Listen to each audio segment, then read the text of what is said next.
Welcome to MakerChats. My name is Oliver Berry and I'll be your host. The making community is growing rapidly and I want to spread the word. So every Thursday I'll be chatting with an interesting maker and innovator. Be sure to join us on YouTube, Facebook and Spotify. If you'd like to be part of the conversation, then join the MakerChats Facebook group. I really look forward to bringing you interesting and innovative content from makers of all ages. If you'd like to get the show sent straight to your inbox, subscribe with the link in the description below.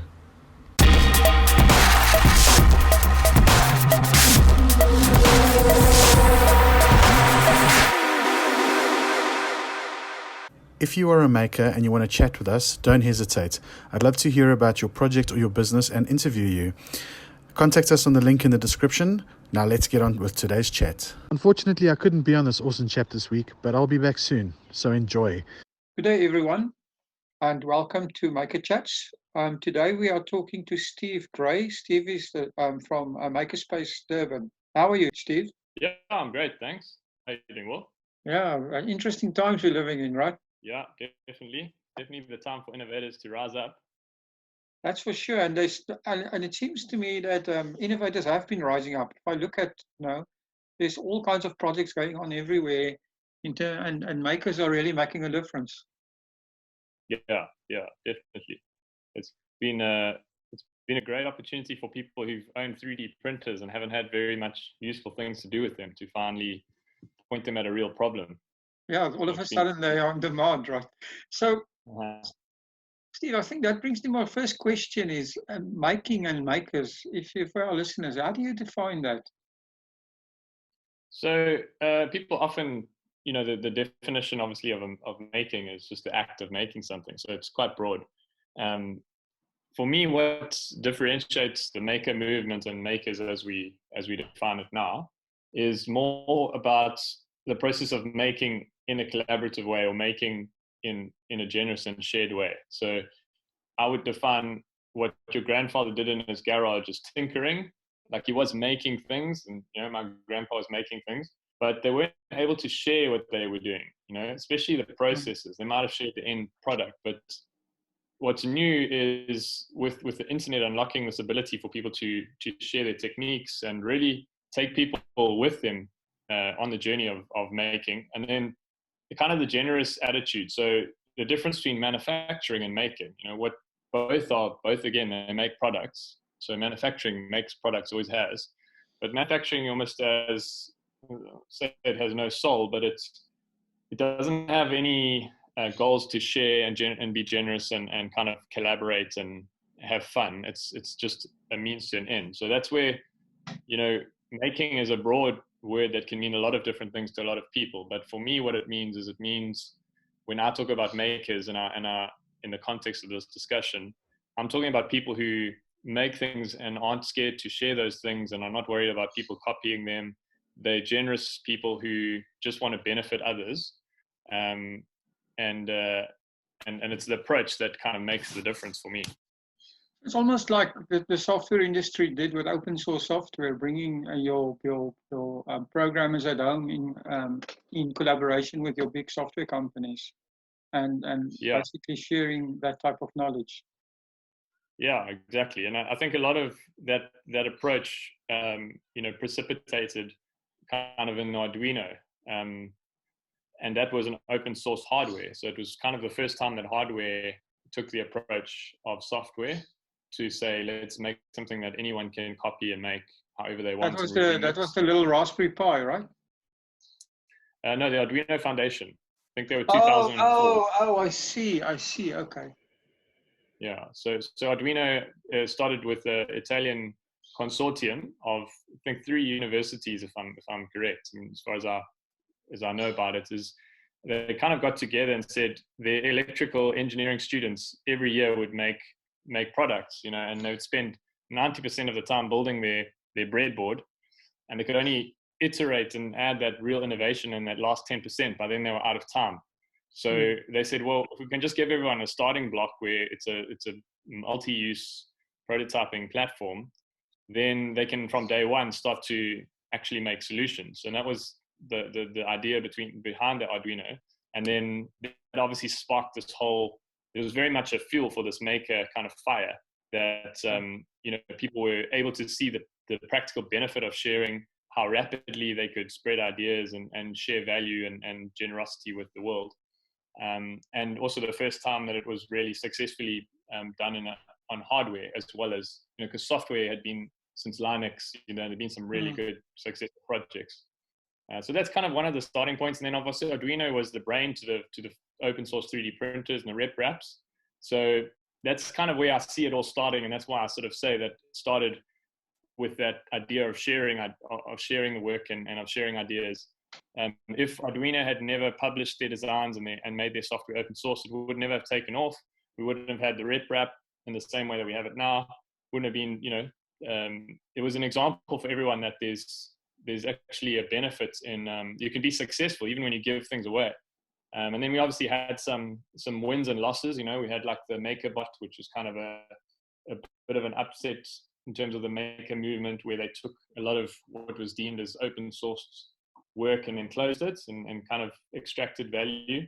But in the end, I think they, as a business, haven't really endured so much. So yeah, I mean, there's obviously things to look at that are wins and losses in the greater scheme. But for me, it's been a very interesting period in history where people have found that you can actually succeed by being generous. I think this is the world we live in now. But also it sounds to me like it's not just, like you say, it's not just somebody tinkering in the garage or even say somebody knitting or doing a craft. There has to be some type of technology element to it, right? Is that right? No, I think so the definition of technology is the application of human knowledge in a productive way. So it's the application of scientific knowledge in a productive way. So making a fire is a technology. There's a technology behind fire, making a bra, whatever. So it doesn't have to be, when we use the word technology, we normally mean synonymous with high tech, being electronics, but I think it applies just as much to any technology, which is, again, it's scientific knowledge. Someone knows how to do something. So for example, we do some knife making in our space, and we got into that, like everybody, well, I wouldn't say everybody does, but a lot of people do, which is watching YouTube videos and learning by doing and learning from watching others. So it would be very hard to get into a lot of these crafts and a lot of these trades in the traditional way, becoming an apprentice. And it's a big commitment. And as someone who does many things, I couldn't commit to becoming an apprentice to learn how to make knives, but I can very easily go watch some videos, and then I can leverage technology to laser cut some blanks and make it a very easy and rapid process. So I think the knitting example would kind of become making, if the person knitting shares the breakthroughs that they're making and their secret sauce, like if they're really good at knitting and they found some new techniques, and then they go and they publish those techniques for others to use, then that becomes part of the maker movement.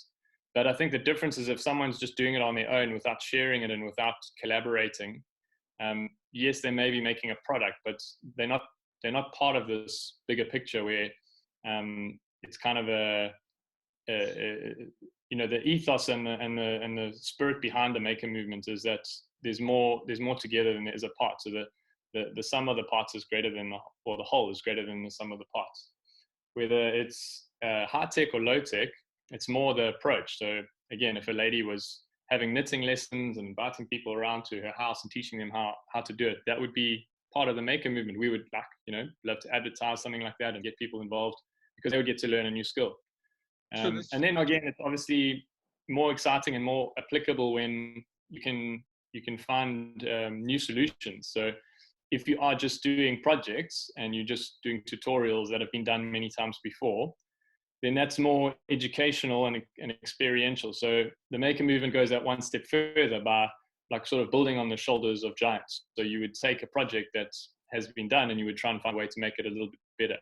And that would be kind of celebrated and encouraged.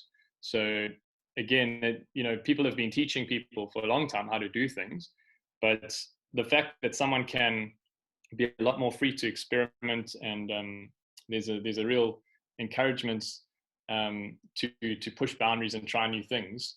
That's part again of the DNA of the whole maker movement. Well, that's awesome. It sounds very exciting. So tell us a bit about yourself and how did you become involved with the Maker movement?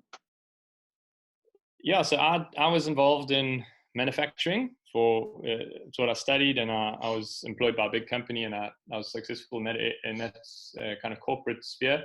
But I did feel a little bit independent and independently minded, and it didn't quite fit with me, the kind of traditional corporate path. And so in the end, I felt I needed to do something different. I went into business with my brother-in-law, and we started a financial service company, which also was quite successful. And we as two young guys, we did quite phenomenally well, and had a fairly large group of people working for us. But I ended up doing a lot of work that wasn't really my forte and wasn't really my passion. And as any business grows, the demands start to dictate your activities. So I guess I ended up for 2 or 3 years doing a lot of work that just wasn't recharging me emotionally. And then there were 1 or 2 kind of upsets that happened where there were fallouts with people, and like the stuff that happens that just takes emotional toll on you when you invest in people and they kind of let you down, or kind of don't honor the trust you've given them, and those kind of things. And that it all just kind of made me reassess what I was doing. And so I took a break. I resigned from all my businesses that I was involved in, and I kind of rebooted in 2013. And then I just needed to figure out what was I going to do with my life, and my career. I felt quite a bit of pressure that I needed to figure that out, being kind of early middle aged. And so in that journey of discovery and of looking at what my strengths were, I personally have always been energized by unlocking the potential of others. So I love working with people and seeing how I can help them achieve their potential, and often can see things in people they don't see in themselves. And then I also really enjoy working in a creative environment without any constraints and with some freedom, and to be creative. And then I've also always loved technology. So since I was young, taking apart radio control cars and playing with the motors. And my dad got us a computer when we were quite young, and learning how to use MS-DOS, and then how to crack computer game passwords so you could play games with your friends, and always loving the latest gadgets. So I love buying new gadgets whenever there's new things come out. So all those 3 things were things that always energized me. And then I thought, so how can these 3 things live in the same place, and then how can I make a living out of that? And I ended up kind of thinking, well, maybe creating a makerspace, a place where people could do all those things, would be unlocking their potential, would be working with technology, and would be working creatively. And that was when basically I started the MakerSpace. And that's basically been the journey since then, is figuring out then how to make a living while living and making. Oh, interesting. So your MakerSpace in Durban, is that part of a larger organization or group, or what's the history? How did that start, and how does it all fit together? Yeah, it is. As with all things, well, most things Maker, it's quite loose and quite informal. There aren't many formal structures, but there is a group of us that kind of got together in South Africa and said, let's create a collective. So we have an association amongst most of the independent makerspaces, and we try, whenever we hear of people, we try to pull them in and try and get on the same page. Because we've all gone through this journey of, it's a very difficult thing to be able to find a way to make this sustainable. So unfortunately, it costs quite a lot of time and effort and personal investment. And so it's better to try and collaborate and teach each other, and kind of share ideas and share successes and failures, so we don't have to, see people fail. And the Maker Collective, is a network of about 14 different spaces, and then quite a few different people in South Africa. And basically all around the central idea of people trying to help other people make things. Oh, that's awesome. So you guys are also sharing business ideas and business model ideas out of the Yeah, experience of what worked and didn't work. That's amazing. yeah, very much, yeah. And then things like in this crisis, we were able to very quickly collaborate and kind of share work and opportunities. And there's a general, like, the rising tide lifts all boats. So if we collectively can put our hands up and show that the makers have something positive to add to South Africa, then it helps all of us. Yeah, I see on your website you had a goal of creating 200 makerspaces in South Africa, and you just said that you've got about 14 people collectively, or 14 spaces working together. Can you tell us a little bit more about those spaces and what the goals are for going forward? Or is this just growth that happens organically?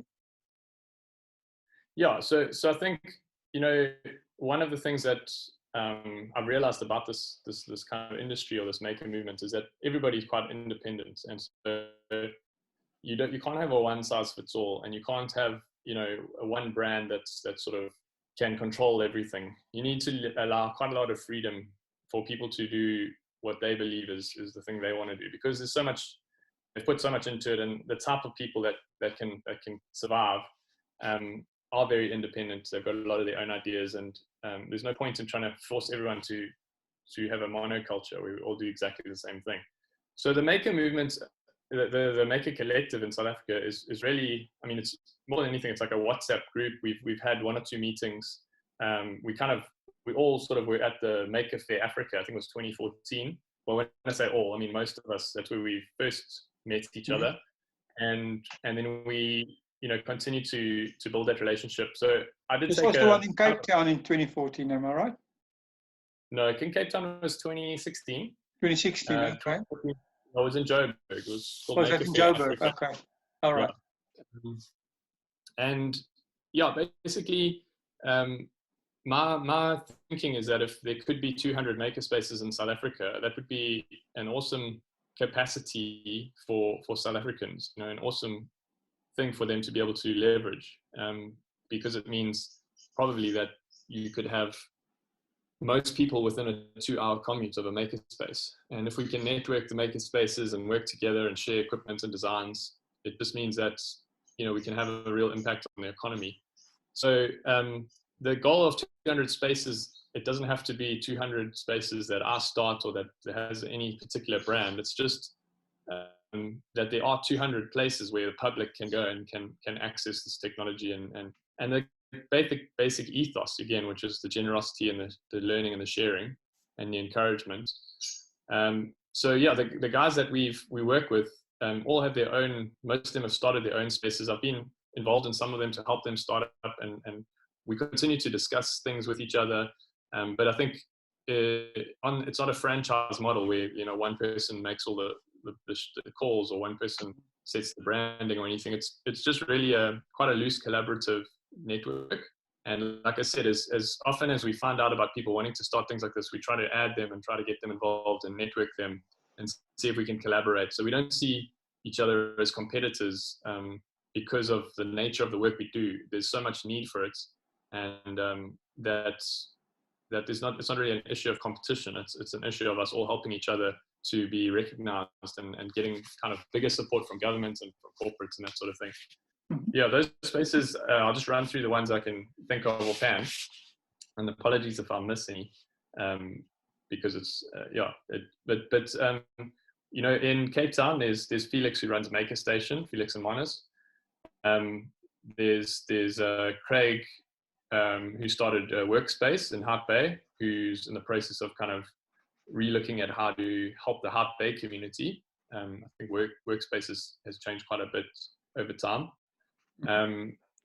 There's also in Joburg, well, okay, let me try to get up the coast. So in Port Elizabeth, there's guys in PE. Jan, he kind of heads up something called VAC, Jan and Jacques.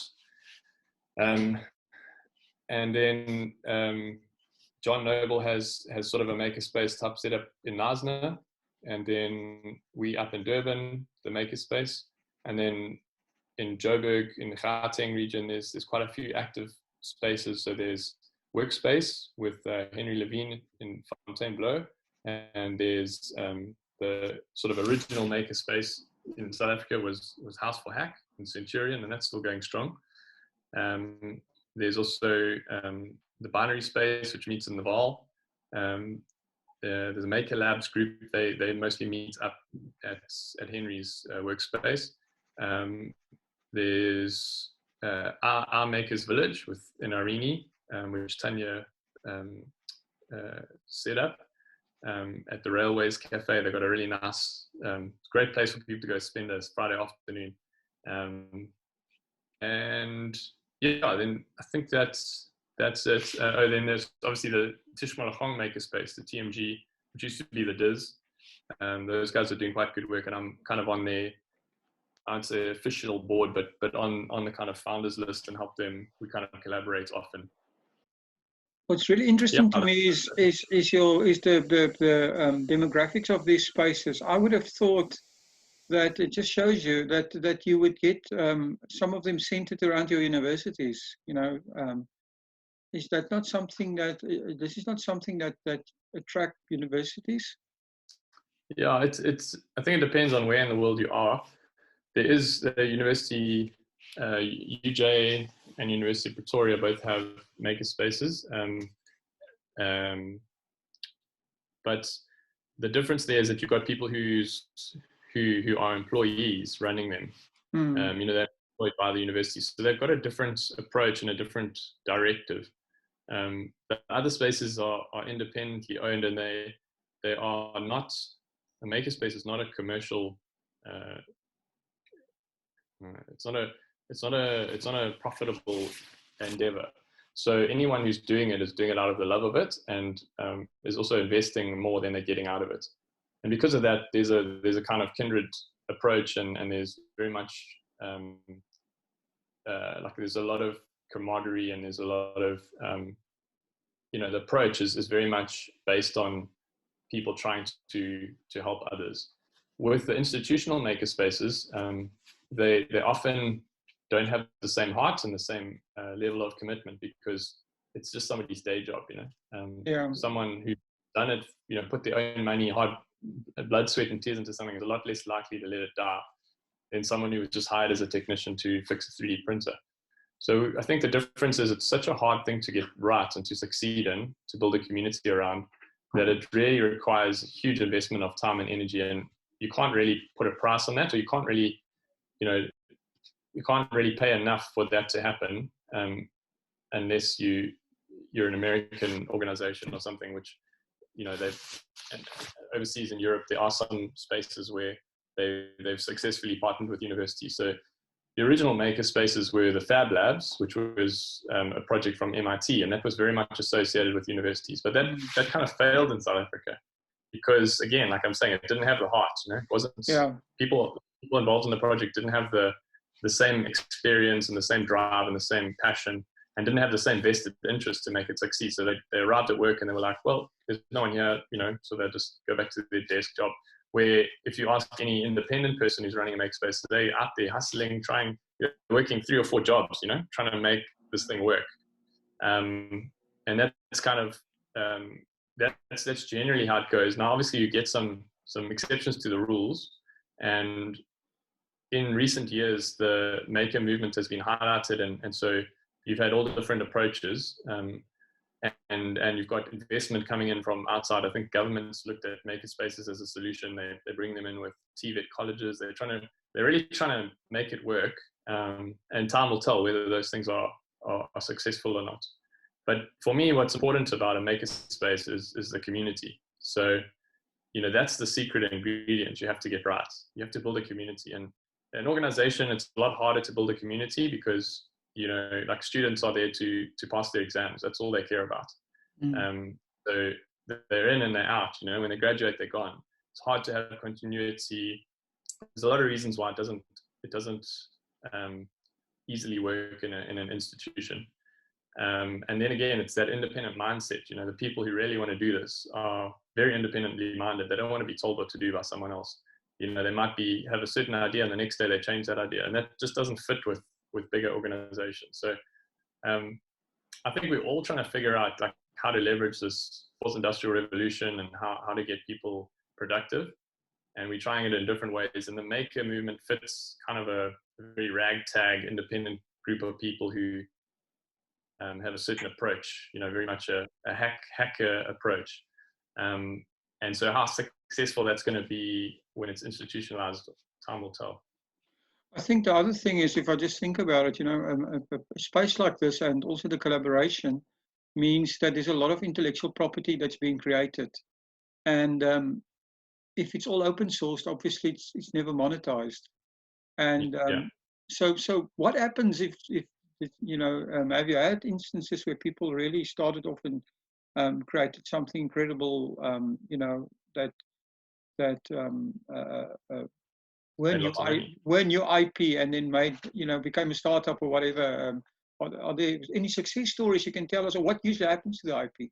So the approach that we often take and that we're very clear about from the beginning is that it is an open source movement. It's an open source kind of hearted thing. So even if there isn't an official common, you know, commons license, Creative Commons license, there's an expectation that there will be transfer of knowledge and skills. So what we have is certain people who really want to use equipment and want it to be secret. They don't really kind of take, you know, they don't really stick to the maker spaces. So they come in with an agenda and they want to do something cheaper than what the other options are out there, the more commercial ways of making things. But they want to sort of borrow from the maker movement the low cost, but they're not willing to pay back the kind of attribution and the shared RP. And so that doesn't really, it's like oil and water. They don't really mix together. So we get people coming to us and saying they've got a project, you know, can we help them with it? And then we say, yeah, sure, we can help anyone. And then they say, okay, can you sign this NDA? And we say, no, we can't sign an NDA because, you know, what we don't want to tie ourselves in knots. Like that's not why we're here. You're not paying us enough to sign NDAs. And then the decision becomes, okay, well, can I trust these people? Are they going to try and compete with me?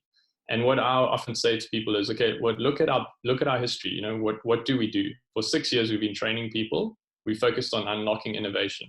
We mentoring people, we training them, we upskilling them. Have we made any products? You know, do we compete? Are we manufacturers? No, we're not.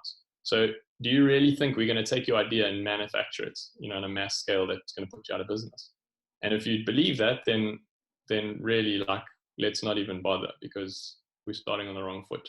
And then if, you know, people have a commercial idea, it doesn't really live in a makerspace all that long. It starts to very soon grow out of a makerspace, either through its success or through its failure. It doesn't normally just stay in that in between, like kind of low volume level. Because makers' ambitions are not entirely commercial. You know, if you're making knives, you might make 10 knives a month and you're happy to sell them for 1,000 Rand and get some extra pocket money. You don't want to go into mass production necessarily. And if you do, you're not going to do it in a makerspace. You're going to buy a factory, you're going to set up, you're going to run, you know. Or if you go out of business, then you're not going to do anything. So the kind of commercial ventures they need to figure out how they work in that RP environment. And I often tell people that we're in a post-RP environment, in a post-RP time. So information used to be the thing that was create value. So if you knew the secret recipe, you were the only one who knew it, you then could make the money. But now, in the amount of content that gets created every day, you know, more content is created in one day now than was created in the first 2,000 years. You know, that in one day, the more data gets added. So I was looking at that YouTube at the YouTube statistics the other day. They add more YouTube videos in I think in 30 days than the whole television industry added in like 30 in their whole existence. Yeah, exactly. So there's so much information out there that it's very, if you're trying to compete on information, you're saying we've got the information that no one else has. In the information age, you're barking up the wrong tree. So that's the way we often start the conversation. And so no, real IP, something that really took years to develop, like research and development, where you've put years of research and money into finding out something that no one else knows. That is obviously still a patent and something you would want to own. But none of us are spending years doing research. You know, we're taking something that everybody's borrowed from each other. You take a 3D printer and you add a spindle and it becomes a CNC machine. That's not rocket science. You haven't really, it's nothing no one else can just look at and copy. So to try and compete on RP, it just becomes you tying yourself in knots, you know? And then again, if you've got a good idea, China's going to copy you in 6 months, and they're going to do it at a massive scale, and they're going to do it cheaper than you. So you better have more. They're going to do it. They're going to steal your IP anyway. So yeah, exactly. So you need to do it better, and you need to do it with a more authentic approach that resonates with people, and that people want to support you. And you know, you've got to build followers through all the work you've been doing. And it's an interesting time. Like, your success is not just about the product itself. You can't separate out the brand and the product. So yeah, for us, the RP question is quite it's a resonating, you know, clear no RP protection environment. So if that's your concern, it's buyer beware. You need to protect your own RP. But again, like, I think a lot of people just need to be schooled on the relevance of RP. I think people who still think in that mindset, they haven't been at it long enough. They haven't, you know, they in such infancy in their innovation journey that they still think that the idea is worth money. What they will find out in time is that the idea is worth very little, because ideas are free and they happen every day. What's important, what's valuable is execution, and execution can't be copied. Execution can only be done, and it takes 5 years to make something really succeed. So, you know, by the time you're succeeding at something, you've got a 5-year head start in some ways to your competitors. You know, obviously it's not a rule that is always true, because you see what Facebook does when Snapchat brings out a new filter and then they copy, and it's sort of a you know, but that's a feature. That's not really in essence like necessarily an innovation. So yeah, I think the RP environment, people should understand that there is a different approach in the makerspace, and there are still labs and there are still consultants you can hire who will sign NDAs and do the work for you, and you just need to pay the price. Then if you want it to be secret, you need to have a big bank account to do it that way. If you're like the average person who has an idea, you know what, why don't you just take a chance, release your idea into the world, and if you're successful, fantastic. But if you're not, at least you won't die with any regrets. You know, the worst thing ever is you have this idea and you sit on it for 10 years and you tell all your mates around the bar, and 10 years later you see it pops up and someone else has done it and they're succeeding, and you just feel like, why didn't I do that? You know, so I think the encouragement is the tools of what's available now to us, the rapid prototyping tools. It's so cheap, so accessible. It'll take much less time and energy than it would have taken 10 and 20 years ago. So why not just try, you know, give it a go? And you don't have, it's not a winner takes all. There's so many opportunities that you don't have to be the best. You don't have to be the fastest. You don't have to be the biggest. You can find a niche where you do your unique thing in your unique way, resonates with a certain group of people, and you can make a living out of that. So the other question is, what is enough enough? And that's the other, when we have this discussion with businesses, I often ask that question, you know, how much is enough? So out of this idea, what do you really want? Do you want to make a living, a decent living? That should be enough for you. You know, if you want to make mega profits, then what's the cost of mega profits? You know, that's going to be, it's going to be ugly. That's where the world is in such a bad state because of that type of thinking. So if you're happy just to make a decent living, you probably need 1,000. There's a movement called 1,000 true fans, which is if you have 1,000 followers on whatever product, service, whatever thing you offer the world, that's enough to be successful and to make a living, decent living. That's actually enough to make quite a large fortune in most cases. Oh, well, it's enough. It's a base that you can then sustain yourself off. You know? Absolutely. Just a quick interruption, but I do need to remind you that we are currently in a very difficult time.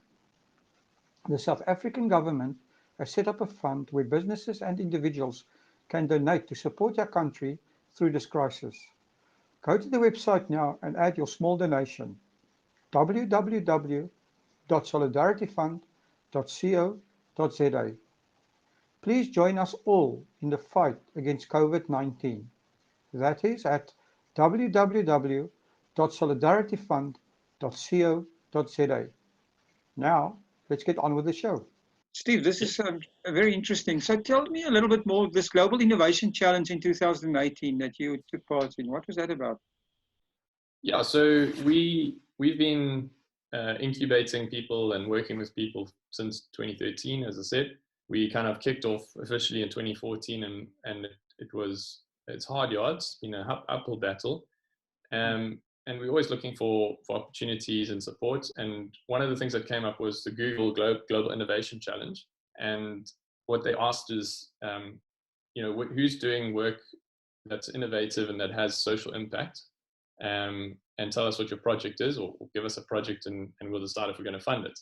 And one of our members actually approached us and said, hey, here's this thing, let's do it. And we had been incubating youngsters from the Mangosuthu University of Technology. They from very, very poor backgrounds, and they do a course called mechatronics, which is kind of like robotics. It's a combination between electronic and mechanical, and they do it in a technical level, so it's not super skilled. But these guys then need a 1 year practical in order to graduate, and they weren't able to get that 1 year practical. So there was like 50, 60 guys and girls who had finished their courses, passed their exams, been paid for by the state, and weren't able to graduate. So we just bumped into guys and started to try to help them get that experience.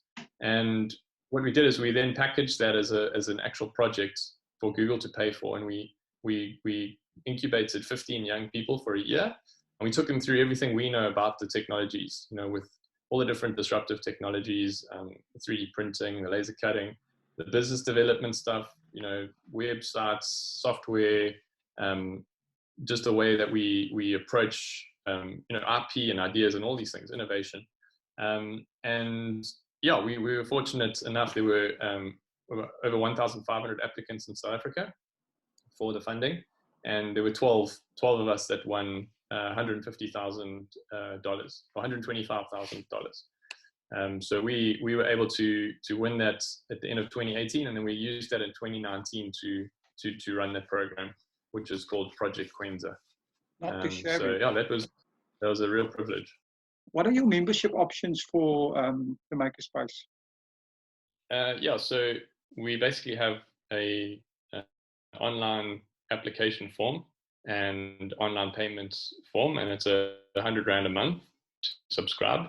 And then when you subscribe, you can book your first hour of training, which will train you on the laser cutting.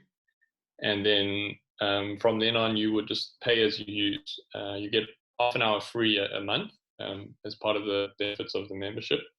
And then you can just pay as you use. So we try to price each piece of equipment so that it allows people to work out transparently what the cost would be. So like 25 Rand an hour for 3D printing. I think it was like 200 an hour for the CNC, or 250 an hour, 250 an hour for laser cutting. And then if there's any particular things, if it's a bit of hand tools and maybe use if you're just using something and no one else is using it and it's not paid or anything, then generally there's no charge. But if you say you have some sort of project where you want to come and do woodwork for the day, or you want to do welding or something, then we also take into account the disruption that you might be causing, and then arrange with you when you want to do it, what that would cost. And then we also sometimes would rent the venue out for events to certain people. So we encourage people to, if they want to have their own events, their own maker events or any events, they can rent the venue either with or without equipment. So they could rent the venue with equipment and with technicians, or they could just rent the venue like for a photo shoot or whatever event. Generally, the biggest barrier is people are a bit intimidated. They don't know where to start and they don't want to look stupid. So it's hard for them to get started. Generally, we ask them to bring a project they actually want to do and do that with them. So they end up going away with some value, going, oh, that wasn't so hard. I think I can redo that, install the software and get them set up. So in terms of success stories, I think we've had 2 or 3 people start their own laser cutting businesses from the MakerSpace. Often they kind of get a little bit embarrassed maybe, because they've come and they've used our machines and they've learned how to do everything. We've taught them everything, and they've started doing a product. They've started, getting some volumes, and then we're starting to see them more often, and they're renting the machine fairly often, which is great income for us. And then suddenly they like have bought a machine, and they're not always sure, like, when do they tell us, and it's a little bit of an awkward conversation, but we try to be as upfront as possible and say, look, we don't want to be a laser cutting business. We don't want to, we do charge for laser cutting as a commercial service. It's one of the ways we make revenue, but it's not our passion. So we're not trying to win and be a monopoly. There's more than enough work out there for everyone. So yeah, we celebrate those small businesses when they do reach those milestones, and they've got enough confidence to buy their own machine and start their own laser cutting business. Generally, our machines might be a little bit bigger than theirs, or we've got more volume, or we might have material they don't have. And when they get stuck, they can often just come back to us and either borrow the machine, or their machine's down for maintenance, or they've got a bigger job and they need help. So there's a good kind of working relationship. And then we've had like a lot of people start like leather crafting businesses, and one of our interns from the previous years, he started. We have this project where we do maker kits. So we make little kits for our workshops. One of the workshops we do are leather wallets, hand stitching leather wallets, and we have a price point for that kit. I think it's $450 for the kits. And if we're doing like a workshop, we generally we'll make the kits for everyone and we'll teach them how to sew them, and then we'll customize those wallets. And so one of our interns we always encourage them to try and start businesses, and he started, based on the inspiration he got from us for the wallets, he started his own wallet design, and he started selling those on Twitter.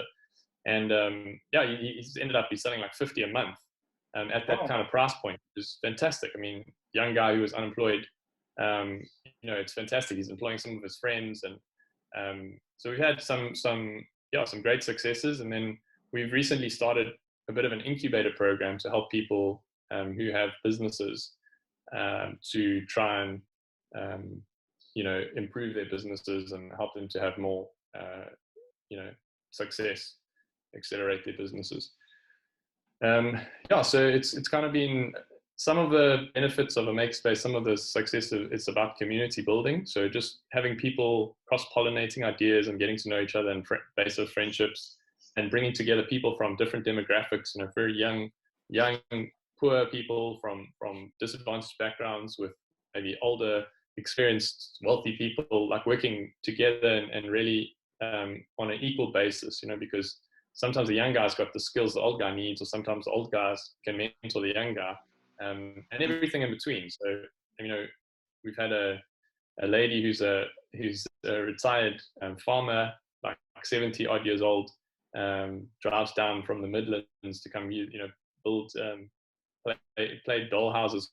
Quite amazing what people can do when they don't start believing that they can't, so we kind of believe we can teach anyone to use these tools. And so if people are just open-minded enough to start that journey, they're often very surprised with what they can do. That's amazing. So it sounds to me also that, when people really get involved, they get passionate, so they probably hang around at that MakerSpace 24/7 and start living there. So so what do you do when somebody comes there? I mean, they're paying £100 a month and to use the equipment, but also what about, if you're working on a project, you might have some stuff to store. Do you get other small space to work in, and what are your hours? Yeah, it's like I said, there's nothing set in stone. The MakerSpace itself is, I tell everyone who's interested in MakerSpaces, it's not a commercial endeavor. So no matter what you're going to charge or how you're going to do it, you're never going to make money out of a MakerSpace. So it's a way of us, doing a training program and training people. We have formalized a non-profit company now with the Google program and some of the other projects we do. So what we try to do is get a third party to pay us to train people.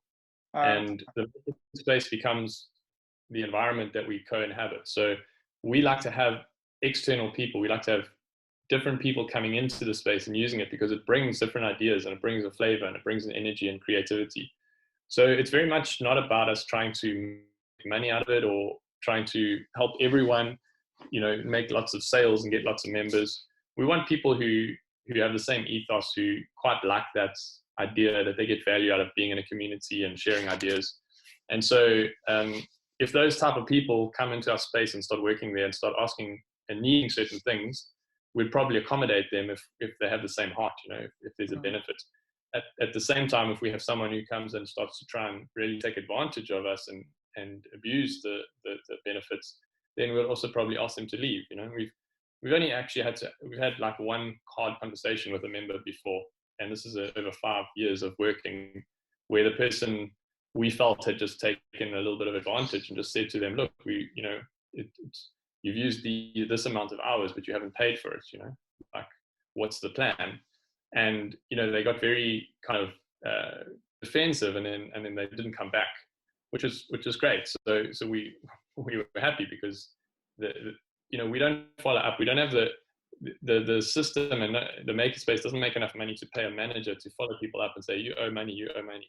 We just completely operate in trust. So we say, fill in the form, give us your details, and then you pay as you use. We're not even going to necessarily measure that, but we do have an online booking system, so we can run a report if we need to.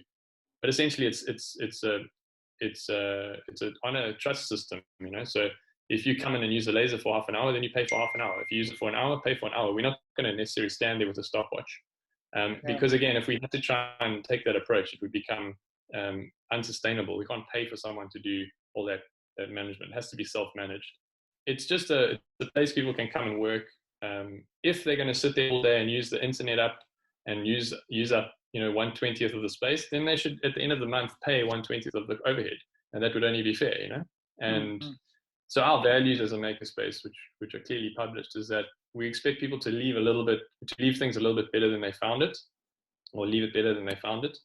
And that generally applies to life as well, you know, and our footprints on the earth. Leave better than you found them. And then in terms of the values, it's give a little bit more than you take. So if you imagine having 1,000 members, and every single member just makes a point to leave just a little bit more value than what they take out of it. So if I do 100 Rand of laser cutting, but I felt like that 100 Rand was worth 200 Rand to me, I've now gained 100 Rand of value. How do I find a way to pay 101 Rand back? You know, not in Rand, but maybe by dropping off an old tool, or by introducing someone to the space, or by, you know, sending an introductory email to a funder, or just by positively supporting what we're doing, and you know, maybe being willing to come and help out at an event, you know, for free. So there are a lot of ways people can give, but it's just that attitude of thinking to yourself, how can I like not extract, you know? How can I like actually give? And if you imagine if everybody in the majority adds a little bit each time, then you have a surplus. That's kind of our ethos, and that's the thing we try to make clear from the beginning. And based on that, we're very much a values-based organization. So we don't have rules and regulations. We say that's what we believe. Those are the kind of people we are. If you're one of those people, join us. It'll be easy, and it'll be easy to manage. And so far, that's worked for us. Like I said, the journey has been interesting in terms of how do you make that successful and how do you make that sustainable. And it's ended up with us realizing that the people who get value out of the space and who get value out of learning these new skills often can't pay for that themselves. So someone else has to step in and cover that cost. And we've had, you know, people donating. I had someone from Scotland, like somehow come across us and email me and say, you know, give us your Swift account details. We want to pay for a membership for a person. You know, you choose. We don't know who they are, but we just we like what you're doing. So those are kind of things that when you have those values of like, let's collaborate, let's help people. People also then trust you a little bit more than, you know, maybe in a traditional company that you wouldn't just donate money to them and say, hey, do what you want with this. And it also is, it's really challenging because you've got to be careful that you don't end up working all day doing great work that no one can pay for, because then your family is going to suffer. So you've got to balance. And again, that's why I say most makerspace founders and people that are running these organizations are working 3 or 4 jobs. You've got your makerspace job, which is basically doesn't pay you anything. If you're lucky, it covers its own costs of its hard costs, its rent and its overheads. But normally you even putting a little bit into the rent. It doesn't pay you a single Rand for the hours you put in most of the time. Then you'll like have an events company where you're doing events for corporates, where you're going to make activations, and you've got to coordinate all of that. So you might make a bit of money with that project or that business. Then you got your laser cutting business, and you got your projects, which people are going to come to you with some random idea, and they want you to make a mold for this widget that they think is going to change the world. And you've got to, like, you know, manage that. And then sometimes you've even got to, like Craig in Cape Town, you know, go be a tour guide operator, or like Minus in Cape Town, you got to, you know, do events, rigging, and build, fabricate, venting, you know, sculptures and all sorts of things. You've got the guys in Joburg who also doing those alternative side hustles, trying to, you know, like I said, live a making and make a living, you know. Amazing. So talking about teaching and learning, you also have an academy. So what do you provide in the form of education? Yeah, I think that academy is the ethos of what became the Quenza program, which is the 1-year internship. Mm-hmm. We found that internships are the best way to impart knowledge because of the duration and the in-depth working relationship. We've tried many different programs. We've tried, you know, a 1 day a week or a few hours a week, or we've tried a week-long program. We've tried, you know, a few months, but just part-time. And really the best results are when we have people for a long amount of time, all the time, so they can give all their attention. So we've actually partnered with some organizations that there's something called the YES program, which is the Youth Employment Services or Youth Employment Scheme, which essentially pays that you hire, or that they will pay your intern, essentially. So your intern will come and work for you. You will pay them. They will pay them. It's like 3,500 rand a month or something, and then those people can then afford to get to the work, you know, sites and focus on the learning and the skills that they develop. So generally, that's what's crucial in terms of really making an impact and getting people to understand and learn things. They need the amount of time, they need the care and the energy and focus, and they need the resources to get there. You know, if people can't buy food, then it's very hard for them to learn. So the academy program is really it works in that framework. So right now we've got the Quenza program, and then we've got this incubator or this accelerator that we're doing, and then we're also doing something that we've started recently in partnership with Veolia. Veolia Water Treatment and Veolia Group International, which is a French multinational, where it's called the Baobab of Durban, and the Baobab is around sustainable living and around responsible, you know, responsibility and sustainability. So we are focusing on projects around the green economy, recycling, sustainable manufacturing, and skills development. So that program, we've got something called the Precious Plastic Studio, which is some open source machines that allow you to use recycled plastic to recycle plastic and turn them into useful items.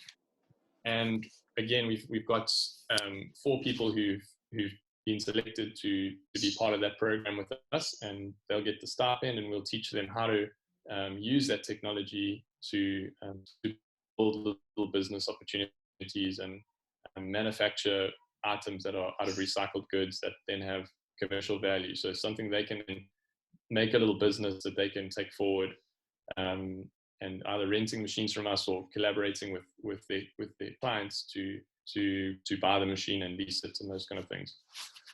And so right now, like one of the examples is we're making the face shields using recycled plastic. Wow. Yeah, That's awesome. So, well, with all of this, I mean, the space is actually quite important for people. Now with the coronavirus, the space obviously has to be closed or can just be open for essential services. And with the corona whole thing, it's forcing everyone to rethink their business models. So do you have any new changes or ideas that you have in mind? Yeah, so we obviously have these Zoom meetings now every morning, but the work we do is predominantly hands-on work. for most of the people. So it is very challenging. We're finding ourselves getting a little bit more into software. So we recently built something called COVID Connect, which is a matchmaking platform. And that's entirely software. So that's the first time we've ever really gone entirely software. Always the software stuff we've done is tied back to hardware. But again, like the opportunity in the sense that there's a problem and software can solve that problem, and no one else seems to be doing it, so maybe we can do it. And that's how we ended up involved in that project. So I think we'll continue to build that capacity in terms of software. And then what we're trying to do is we're trying to identify COVID-19 opportunities. So there are a lot of organizations that are offering funding and support and competitions for COVID-19 solutions. So what we're trying to do is we're trying to get a list of all those competitions, all those opportunities, and then look at all our people and see how can we matchmake some projects that will fit those competitions and those opportunities, those grants and funds and whatever, and see where we can end up with an opportunity that can both benefit COVID-19 and can also be sustainable in the sense that it's got some financial component to it that's going to pay for the person to work on it. So that's one of the things we're doing. And then, as I said, over time, what we've realized is that our product is training, it's innovation training, and our market is people who need innovation training. But our client is often a third party like Google or government or funding agencies or whoever. And so that's kind of how we package what we do, is we look for partners who've got resources and they want to make impact, and they see innovation training as a path that they've chosen to bring that impact. And then we look at a project where we can execute on their behalf some training program in line with what they're trying to achieve, and then they pay us to do that. So that type of training, how much of that can be done, has to be done on site? Can that be done online? Is that, or parts of it online? Yeah, it can. So generally what the guys would do is they will take, maybe, let me give you an example. One of the companies that we incubating is doing innovative waste design. They're taking old fabric, that's waste fabric that's going to get thrown away or recycled, and they are then converting that into a product. So the brand is called Eribo. It's RRBEO, and two young African guys who are really fashionable and they've got like a really creative sense about them.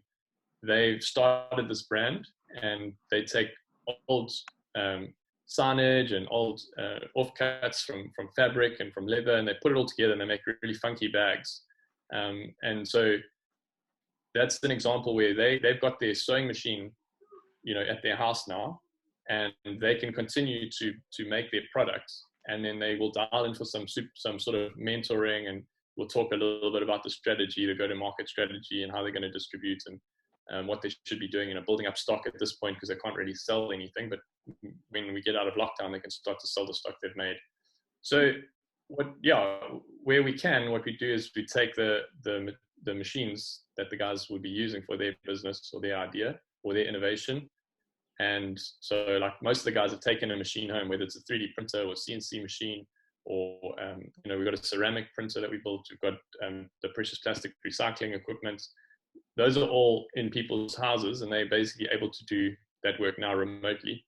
And then obviously whatever work we can get that is essential work, so like the COVID-19 screens, like protection screens, or the face shields or face masks, or any of those kind of things, those are done on sites, and we bring in the guys and follow the kind of health and safety procedures to protect them.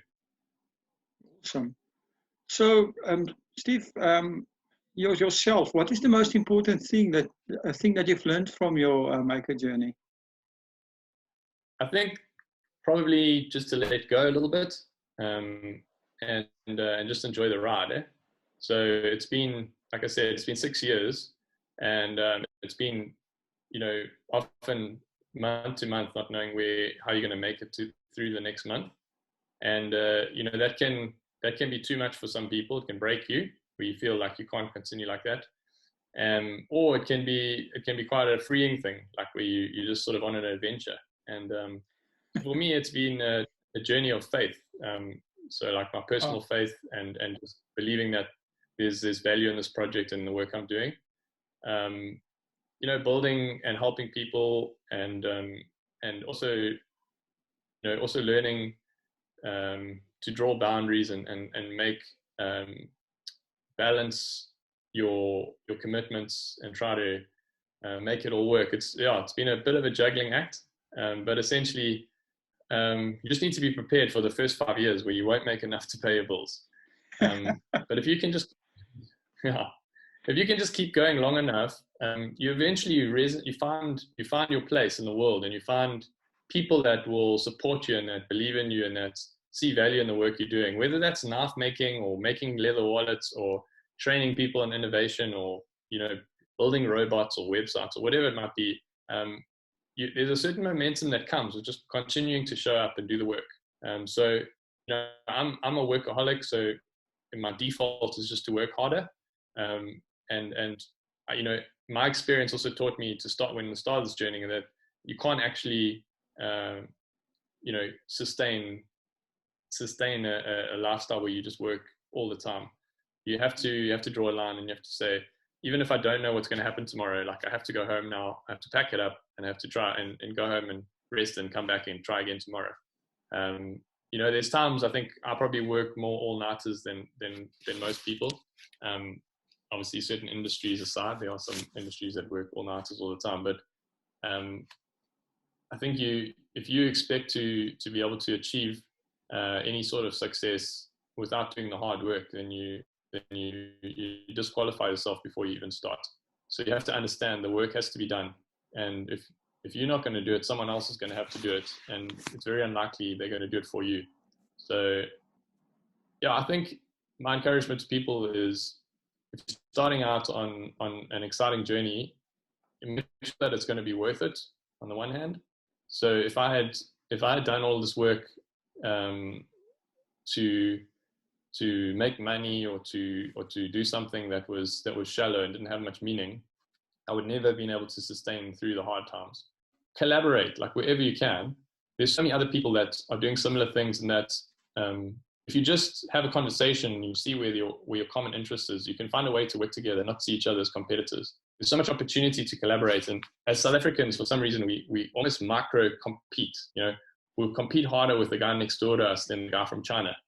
And that's so wrong. You know, we need to collaborate and form an association and say, let's create a sort of standard of value, of quality, of pricing. You know, let's together like improve this industry that we represent, and let's you know, not compete directly with each other and see each other as our primary competition.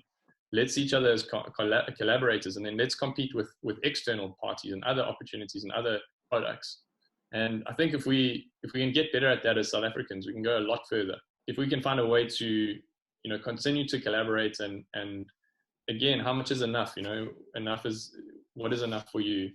If you just want to make a decent living, you know, do you need to, you know, cut your competition out by the knees? You know, it's not a winner takes all like life that we live. We don't have shareholders that are expecting, you know, year over year growth, and that it's growth at all costs and profit at all costs. We have the privilege as individuals to set our own agendas and to do something that we can be proud of and that has meaning in the world. And we can also, you know, set a reasonable expectation and something that's achievable. And we don't need to work unethically and kill each other and the planet to achieve. Like you said, you know, go for that 1,000 true fans. And it's going to take time, but at least it's going to be something that you'll be proud of, and something that will continue to live, you know, beyond the monetary value of it. Absolutely. Steve, it's been a pleasure. How do people, if they want to get hold of you guys or want to join MakerSpace or want to make a donation, you know, how did they get hold of you? Yeah, just the best thing is just to email me, Steve at themakerspace.co.za, or makerspace.co.za. I've also got that domain. So it's, yeah, just reach out and let's have a conversation. So if anyone's interested, or they're thinking of starting a makerspace, or they want to build a makerspace for their organization, you know, whether it's their school or their library or their university or their business, we've got a lot of experience and a lot of hard yards that we can share with you and help you through some of that pain. Yeah, try and do it on your own. Thank you very, very much, Steve. It was a pleasure. I appreciate your time. We'll leave links to all of this in the description. Yeah, thanks for using your Freedom Day to chat to us. Yeah. I also feel like if anyone's listened to this whole podcast, they need to like get some sort of prize. So if anybody does email me and you say, in the title you say full podcast, then I'll give you a prize for sure. That's awesome. That's awesome. Let's see how many people actually actually managed to listen to every word we spoke about. So that will be great. Recommend. Thank you, Steve. Have a good Ciao. day. Thank you for supporting our show. If you'd like to get more exposure for your business, please have a look at our sponsorship options. Also, for a small donation of 100 Rand, we will list links to your business on our website. Thanks again for supporting MakerChats. Please follow us on YouTube and on our social media channels. Find the details and the links in the description. Cheers until next time.